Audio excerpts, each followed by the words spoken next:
Assalamualaikum warahmatullahi wabarakatuh. Alhamdulillahirabbil alamin. Wassalatu wassalamu asrofil anbiya'i wal mursalin wa ala alihi wa sahbihi ajma'in. Amma. Pertama-tama marilah kita panjatkan puji dan syukur kita kepada Allah Subhanahu wa taala, Allah yang Maha Pengasih, yang kasihnya tidak pernah beri kasih, Allah yang Maha Penyayang, yang sayangnya tiada terbilang kepada umatnya. Dan tak lupa pula salawat serta salam kita curahkan kepada junjungan Nabi besar kita, Nabi Muhammad SAW. Ialah orang yang mampu mengubah pola pikir manusia dari pola pikir yang jahiliyah menuju pola pikir yang Islamiyah. Hingga sampai saat ini pun kita masih bisa merasakan indahnya hidup dalam Islam dan wafat dalam keadaan beriman.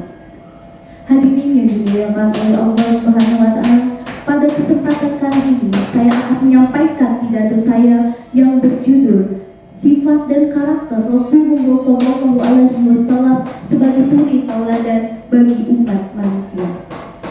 Hadirin yang dimuliakan oleh Allah Subhanahu wa taala, keagungan dan kemuliaan Rasulullah SAW di antaranya adalah menjadi seorang pemimpin yang senantiasa mementingkan kepentingan umatnya, menjadi pemimpin yang senantiasa mementingkan akhlakul karimah yang pada akhirnya mampu membawa manusia dari yang biadab menjadi beradab, mampu membawa manusia yang tadinya berseteru menjadi bersatu, dan mampu membawa umat manusia dari yang menyembah berhala menjadi menyembah Allah Subhanahu wa taala. Hadirin yang dirahmati oleh Allah Subhanahu wa taala, ketika kita berbicara tentang meneladani sifat dan karakter Rasulullah SAW, maka susah kiranya kita ucapkan dengan lisan, kita rangkai dengan perkataan, dan kita catat dalam sebuah tulisan. Karena begitu besarnya, agungnya, mulianya seorang Nabi Muhammad SAW. Hadirin yang dimuliakan oleh Allah Subhanahu wa taala, Nabi Muhammad SAW ialah seseorang yang tinggi akhlaknya, baik dari segi perkataan maupun segi perbuatan. Beliau terbebas dari dosa dan sudah dijamin masuk surga oleh Allah Subhanahu wa taala.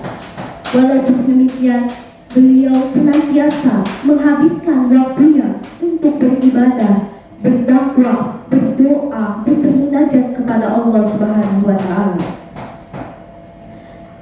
Berbeda dengan kita yang sudah jelas-jelas memiliki banyak dosa, melakukan banyak kemaksiatan, tetapi tidak sadar diri untuk memohon ampunan kepada Allah Subhanahu wa taala.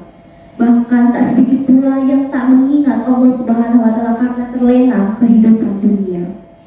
Hadirin yang dirahmati Allah Subhanahu wa taala, ada suatu kisah. Hadirin yang dimuliakan oleh Allah Subhanahu wa taala, ada satu kisah ketika Rasulullah SAW berdakwah.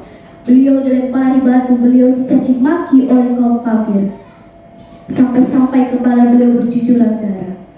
Melihat hal itu, malaikat penjaga Bukit Taib berkata, "Wahai Muhammad, angkatlah tanganmu dan mintalah kepada Allah Subhanahu wa taala agar aku angkat bukit ini dan kuhempitkan kepada mereka." Akan tetapi Rasulullah SAW menjawab, "Aku mohon jangan lakukan hal itu. Mereka hanya belum tahu."